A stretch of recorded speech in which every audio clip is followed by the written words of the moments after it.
हैं। चलिए आज हम लोग फिर अगले नए पार्ट के जरिए फिर से आज हम लोग मिलने के लिए तैयार हैं और समझे कि मिल ही चुके हैं और आज अगली पार्ट को लेकर के चलेंगे। क्योंकि इससे पहले हम लोगों ने नियामक ज्यामिति में पहला नंबर से लेकर के 4 का पहला नंबर तक सवाल हम लोग सॉल्व कर चुके थे। चलिए आज हम लोग 4 के दूसरे नंबर से बनाने का प्रयास करते हैं और देखिएगा, समझिएगा। देखिए सवाल में कही जा रही है कि बिंदुओं ए का 5,-8 और बी का -7,-3 के बीच की दूरी ज्ञात करना है। क्या करना है? ये ए और बी के बीच की दूरी ज्ञात करना है। तो इससे पहले हम एक लाइन ड्रॉ कर लेते हैं, एक रेखाखंड ले लेते हैं, सीधी लाइन। और यह हमारा ए हो गया और ये हमारा बी हो गया। ए का मान दिया गया है 5,-8 और भाई ध्यान से देखना -7,-3 मान देने में दिक्कत नहीं होना चाहिए, क्योंकि मान जो आपके पास है वह दिया गया है आपकी किताब में और उसी मान को रखना है, तो इसलिए इसमें कोई दिक्कत नहीं आने चाहिए। चलिए ध्यान से देखते हैं। इसको कहते हैं x2 और इसको कहते हैं x1। ये x2 हो जाएगा और ये आपका x1 हो जाएगा, ये y2 हो जाएगा और यह y1 हो जाएगा। वैसे यहाँ पे मैंने मान को कंक्लूड करके लिख दिया है। अब ध्यान से देखना, x2 का मान भी लिखा गया है, x1 का भी मान लिखा हुआ है और y2 और y1 सभी का मान लिख दिए हुए। चलिए चलते हैं AB की दूरी बराबर, यहाँ पे लिख देंगे AB की बीच की दूरी, AB के बीच की दूरी बराबर फॉर्मूला होता है भाई, याद है ना जी कि भूल गया? x2 - x1 का whole square plus y2 - y1 का होल स्क्वायर। चलिए हम लोग फॉर्मूला लिख लेते हैं, x2 - x1 का whole square plus y2 - y1 का होल स्क्वायर। ये हमारी फॉर्मूला है और इसी फॉर्मूला के थ्रू हम लोग इस सवाल को सॉल्व करेंगे। चलिए देखते हैं क्या हो जाएगा। x2 का मान कितना है? यहाँ पे देखिएगा -7 और माइनस है फॉर्मूला में तो माइनस भी डालेंगे। x1 का मान डालिएगा, x1 का मान कितना है? 5, तो 5 का 5 और स्क्वायर प्लस y2 का मान ध्यान से देखना मेरे दोस्त, क्या है? -3 फिर फॉर्मूला में क्या है? माइनस, तो माइनस डालेंगे और y1 का मान कितना है? -8 का होल स्क्वायर। ठीक है, यहाँ पे कंफ्यूज नहीं होना है। दो माइनस है, तो एक तो आपके फॉर्मूला से माइनस आ रही है और दूसरा आपके सवाल में ही माइनस दिया गया, इसलिए यहाँ पे 2 माइनस लिखा गया है। ठीक है, दिस इम्प्लाइज, भाई इस प्रकार की जो चिन्ह होती है इसे दिस इम्प्लाइज पढ़ा जाता है। ध्यान से देखना, यहाँ पे -7 के आगे पीछे माइनस है, आपस में जुड़ जाएगा लेकिन चिन्ह माइनस ही रहेगा। 7, 5, 12 और 12 का स्क्वायर प्लस -3 और भाई माइनस से गुना करेगा ना तो प्लस हो जाता है। कितना हो जाता है?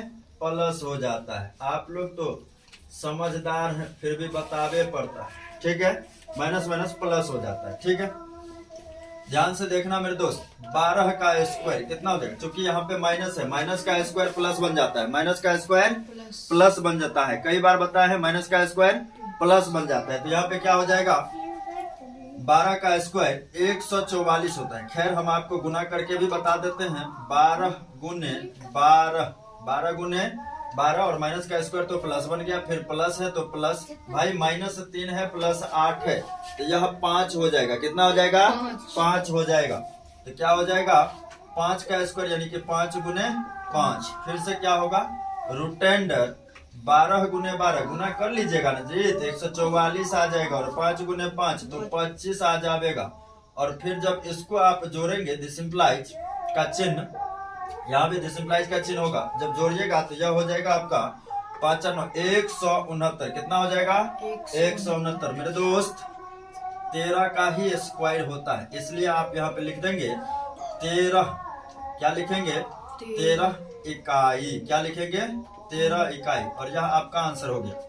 चलिए अब हम लोग अगले सवाल पे चलते हैं और अगले सवाल को ध्यान से देखिएगा। लिखा गया है कि सिद्ध कीजिए कि बिंदु a cos θ, 0 तथा 0, a sin θ की दूरी सदैव a इकाइयां होती है, चाहे थीटा का मान कुछ भी हो। यानी कि एक तरफ से देखें तो आपको निकाल के क्या दिखाना है? दिखाना है आपको कि a आता है कि नहीं, क्योंकि कह दिया गया है कि सदैव ए ही होता है। क्या कह दिया गया है कि सदैव ए ही होता है, चाहे थीटा का मान कुछ भी हो। तो भाई आपको ए निकाल के दिखाना है। फिर से हम एक रेखाखंड लेते हैं, एक लाइन लेते हैं, और यह हमारा, इसमें कुछ दिया गया नहीं, आप कुछ भी मान सकते हैं, एबीसीडी का कोई भी लेटर हम मान लेते हैं कि यह हमारा पी है और यह हमारा क्यू है। पी का मान दिया गया है ए कोस थीटा कॉमा 0। फिर क्यू का मान हमें दिया गया है 0 कॉमा ए साइन थीटा। ठीक है, ध्यान रहे यहाँ पे 0 अलग है, यहाँ भी 0 अलग है। ए साइन थीटा और ए कॉस थीटा सभी अलग है। यहाँ पे अगर आप मान देखें तो यह आपका x2 है और यह आपका x1 है, यह y2 है और यह y1 है। अगर ध्यान से देखें समझ में आए तो फिर भी ठीक है, नहीं समझ में आए तो मेरे भाई मेरे दोस्त यहाँ पे लिखा गया है x2 का मान, x1 का मान, y2 का मान, y1 का मान। आप ध्यान से देख ले और फिर आप अपने इस ब्रैकेट में जाके देख लें कि किसका मान हमने कहाँ पे रखा है।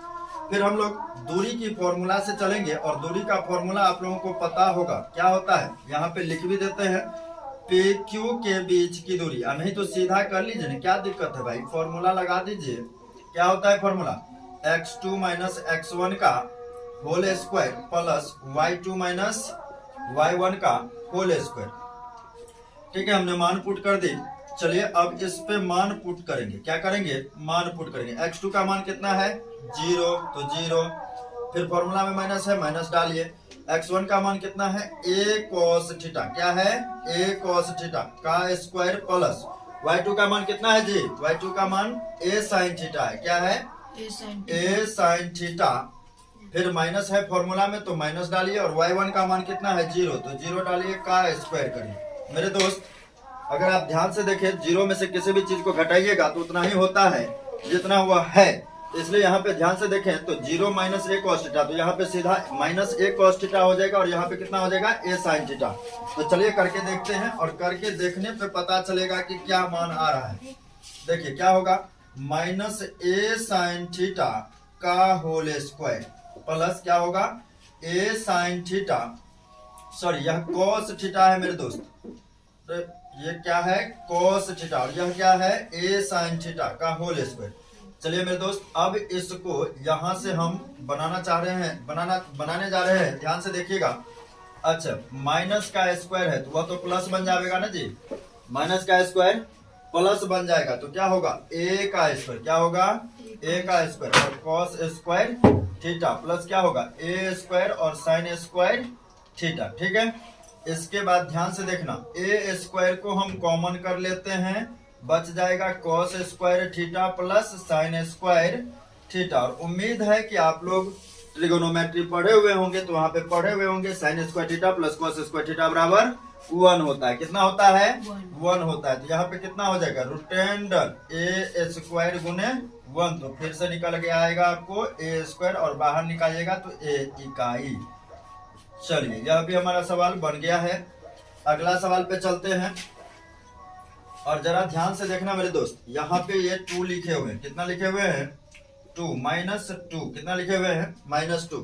दिया गया है कि यदि बिंदु ए बी सी और डी के निर्देशांक, फिर से सवाल को पढ़ ले, क्या लिखा गया है, यदि बिंदु ए बी सी और डी के निर्देशांक क्रमशः 2, -2 और 8, 4 और 5, 7 और -1, 1 हो तो सिद्ध कीजिए कि ए बी बराबर सी डी है। और दूसरा प्रूफ करके आपको दिखाना है ए डी बराबर बी सी है क्या। तीसरा भी आपको प्रूफ करना है मेरे दोस्त ए सी बराबर बी डी है क्या। ठीक है, सबसे पहले हम एक रेखाखंड लेंगे, क्या लेंगे रेखाखंड, और सबसे पहले हमें प्रूफ करने को कहा जा रहा है उसको ध्यान में रखना है।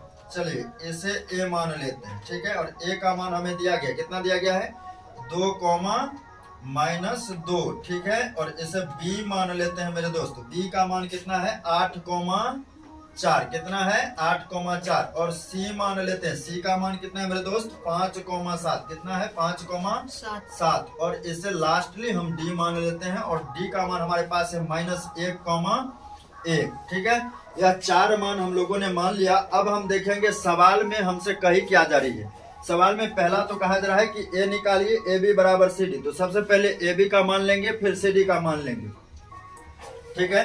ए बी और सी डी का मान निकाल के हम लोगों को दिखा देना है कि बराबर है कि नहीं। तो चलिए ए बी का मान लेंगे और ध्यान से देखिएगा ए बी आपका यहाँ से यहाँ तक है ना, ए बी यहाँ से यहाँ तक है, तो ए का मान और बी का मान में आपको x1 x2 और y1 y2 आपको निकाल लेना है। चलिए x2 का मान मेरे दोस्त ध्यान से देखिएगा, साथ में x2 का मान कितना हो जाएगा 8, कितना हो जाएगा 8, और x1 का मान कितना हो जाएगा 2, कितना हो जाएगा 2, कितना हो जाएगा 2। दोस्त y2 का मान कितना हो जाएगा, y2 का मान 4, कितना होगा 4, और y1 का मान कितना होगा, कितना होगा y2 का मान -2, कितना होगा -2। चलिए अब हमको यहाँ से यहाँ तक की दूरी तो पता चल गई, यहाँ तक तो पता चल गई। ये आपने मान निकाल लिया x2 x1 का और y2 y1 का। चूंकि हमको यहाँ पे एक और चीज प्रूफ करके दिखाना है, बराबर करके दिखाना है, जो LHS और RHS में हम लोग प्रूफ करके दिखाएंगे। पहला तो AB आपको कहा जा रहा था, यहाँ पे देखिएगा AB, और उसके बराबर में दिखाना है कि CD इसके बराबर है कि नहीं, यानी कि इसकी आंसर जो आएगी वही आंसर CD का भी आना चाहिए। तो चलिए हम लोग AB की दूरी निकालते हैं, लिख देंगे AB के बीच की दूरी, AB की बीच की दूरी, AB की बीच की दूरी बराबर फॉर्मूला होता है मेरे दोस्त x2 माइनस x1 का whole square plus y2 minus y1 का होल स्क्वायर। चलिए ये तो हमने फॉर्मूला लिख लिया, अब इस पे मान पुट करना है, और मान पुट करना बहुत ही आसान है, जरा ध्यान से देखना। क्या लिखा गया है x2, यहाँ पे आके देख लेंगे x2 का मान कितना है 8 पुट कर देंगे, फिर फॉर्मूला में आ जाएंगे, देखेंगे माइनस है तो माइनस, फिर x1 का मान देखेंगे कितना है 2, तो 2 लिखेंगे, का स्क्वायर तो स्क्वायर, प्लस y2 यहाँ पे लिखा हुआ है, y2 का कितना मान है 4, तो 4 लिखेंगे,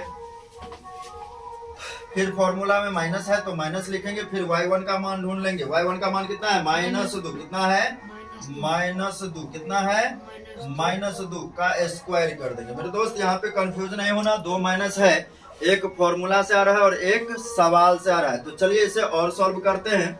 8 में से 2 घट जाएगा, कितना हो जाएगा 8 में से 2 घटेगा कितना 6 का स्क्वायर, ठीक है, प्लस फिर 4 है और माइनस माइनस है, माइनस में माइनस से गुना करेंगे प्लस होगा, तो यहाँ पे कितना हो जाएगा फिर से 4 2 6 का स्क्वायर, कितने का स्क्वायर 6 का स्क्वायर। मेरे दोस्त दिस इम्प्लाइज, इसे दिस इम्प्लाइज कहा जाता है। फिर आगे बढ़ते हैं, 6 का स्क्वायर 36 होता है, प्लस फिर 6 का स्क्वायर 36 ही होता है। जब हम इसे जोड़ेंगे तो यह हो जाएगा √72, और इसे कई विद्यार्थी तोड़ने का प्रयास करता है, तो तोड़ने में समय आपका जाएगा। चूंकि आपको तो बराबर दिखाना है, इसलिए आप इसको तोड़ने के लिए न जाएं और सीधे बराबर दिखाना है। चलिए अब हमको BD क्या बोलते हैं CD बराबर दिखाना है। AB का मान आ चुका है, CD का मान दिखाना है, तो CD बराबर इसका मान x2 y2 आप खुद करके देख लीजिएगा, हम डायरेक्ट फॉर्मूला लिखेंगे और डायरेक्ट पुट करके दिखाएंगे।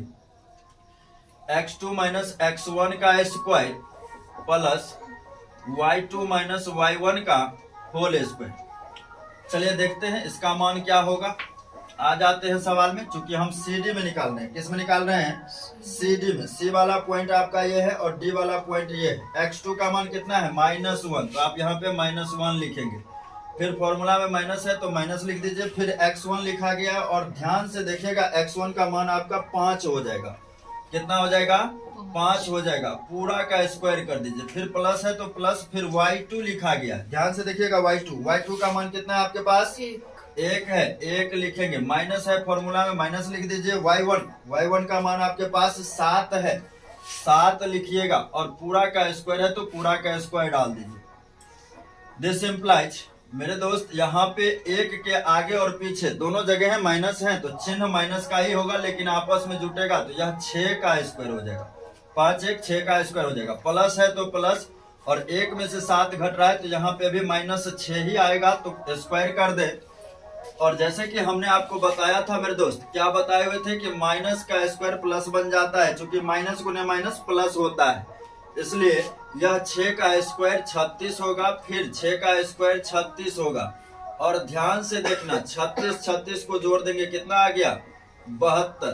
तो यानी कि अगर हम कहें तो यहाँ पे AB बराबर CD है, और इसी प्रकार से आपको निकालना है AD बराबर BC। यह आप खुद करके देखेंगे, नहीं तो पार्ट 3 जब हम लेके आएंगे तो उस समय हम आपको बताएंगे कि AD बराबर BC कैसे हुआ, फिर AC बराबर बी डी कैसे हुआ। इस सवाल को फिर हम अगले टाइम या अगले पार्ट में लेके आएंगे, तो उस समय हम आपको समझाएंगे।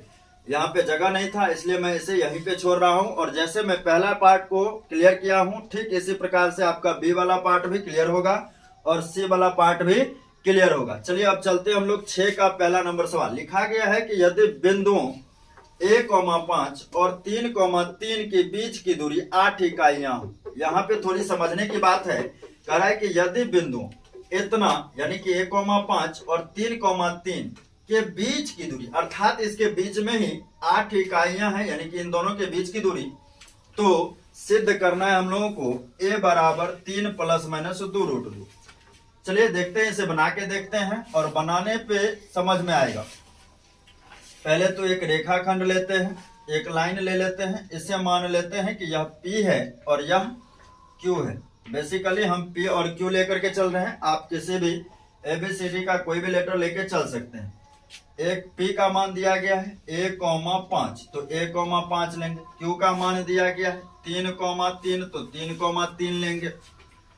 और कही जा रही है कि इसी दोनों के बीच की दूरी 8 इकाइयां हैं, तो यहाँ पे हम लिख देंगे PQ बराबर कितना दिया गया है 8 इकाई, तो 8 लिख देंगे, ठीक है। और यहाँ पे हम लिखेंगे यहाँ PQ की बीच की दूरी 8 इकाई है, 8 इकाई है। चलिए देखते हैं क्या होगा। PQ बराबर 8, दोनों तरफ वर्ग करने पर दोनों तरफ वर्ग करेंगे मेरे दोस्त, तो क्या हो जाएगा PQ का स्क्वायर बराबर 8 का स्क्वायर, तो PQ स्क्वायर बराबर कितना हो जाएगा 64। कितना हो जाएगा 64। 8 गुने 8 कितना 64, ठीक है। ये मान हमारे पास आ गए।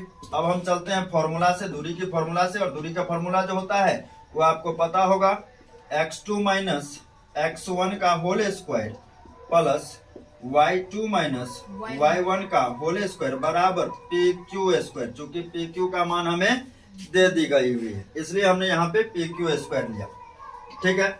अब हम बात करेंगे यहाँ पे कि x2 का मान क्या होगा, x1 का मान क्या होगा, और y2 का मान क्या होगा, और y1 का मान क्या होगा। इस मान को हम यहाँ पे लिख भी देते हैं ताकि आपको समझ में और बेहतर तरीके से आए। तो क्या होगा x2 बराबर, ध्यान से देखिएगा, 3 हो जाएगा। कितना हो जाएगा 3 मेरे दोस्त। x1 का मान कितना हो जाएगा a, कितना हो जाएगा a, और y2 का मान कितना हो जाएगा, ध्यान से देखना, कितना हो जाएगा, फिर से 3 होगा। और y1 का मान कितना हो जाएगा 5, कितना हो जाएगा 5। चलिए हमने ले ली। अब इसके बाद हम इस फॉर्मूले में पुट करेंगे x2 का मान कितना है। जैसे ही यहाँ पे x2 लिखा हुआ देखिए तो तुरंत आ जाइए इसमें कि x2 का मान हमने कितना लिख रखा है, 3 लिखे हैं तो 3 लिखेंगे। x1 का मान कितना लिख रखा है, a लिखा है तो a लिखेंगे,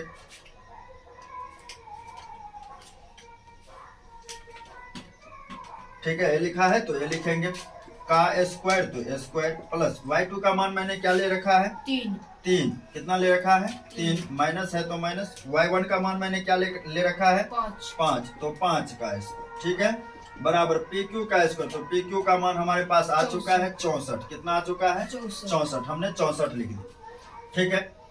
अब 3 - a का स्क्वायर प्लस 3 में से 5 घट जाएगा मेरे दोस्त, कितना आ जाएगा 3 में से 5 घटेगा 2 आएगा, -2 आएगा। कितना आएगा -2 बराबर 64।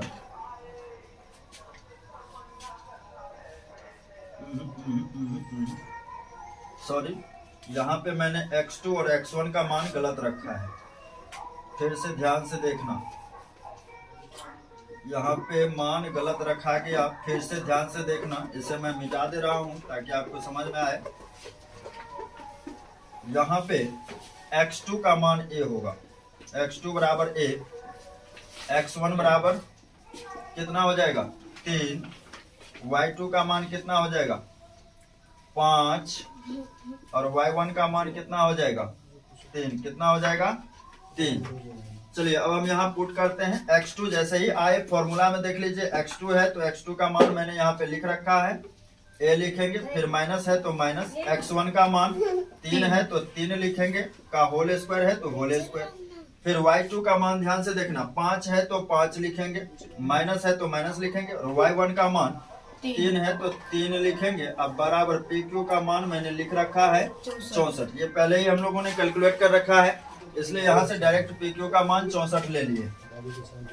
चूंकि a माइनस 3 का स्क्वायर प्लस 5 में से 3 घट जाएगा, 2 आ जाएगा, 2 का स्क्वायर बराबर 64। क्या हो जाएगा? a माइनस 3 का स्क्वायर प्लस 2 का स्क्वायर 4 बराबर 64। फिर a माइनस 3 का होल स्क्वायर बराबर 64 माइनस 4। चूंकि यह प्लस 4 है, उस तरफ लेके चले गए, माइनस 4 हो गया। अब हम इसे लिख सकते हैं a माइनस 3 का होल स्क्वायर बराबर 64 में से 4 घटेगा, कितना हो जाएगा? 60। कितना हो जाएगा? 60। चलिए हम अब यहाँ से स्क्वायर हटाएंगे, स्क्वायर हटाएंगे तो इधर रूट चढ़ेगा। चलिए क्या लिखेंगे? a माइनस 3 बराबर स्क्वायर हटा रहे तो इस तरफ प्लस माइनस रूट के अंदर 60। कितना आ जाएगा? 60। कितना आ जाएगा? 60। चलिए a इक्वल टू कितना हो जाएगा? 3 को उस तरफ लेके जाएंगे, कितना हो जाएगा? Plus minus root 60। चलिए अब 60 को भी हम थोड़ा सा गुणनखंड विधि से तोड़ के देख लेते हैं, और तोड़ने पे आपको आ जाएगा 2 रूट 15। कितना आ जाएगा? 2 रूट 15। तो यहाँ पे लिख सकते हैं a बराबर 3 प्लस माइनस 2 रूट 15, और यही हमसे प्रूफ करने के लिए कही जा रही है। चलिए तो फिर अगले पार्ट में मिलते हैं, और फिर ऐसे ही कुछ सवालों के साथ आपके साथ उपस्थित होंगे और बेहतर तरीका से समझाने का प्रयास करेंगे। चलिए फिर देखते हैं अगले पार्ट में।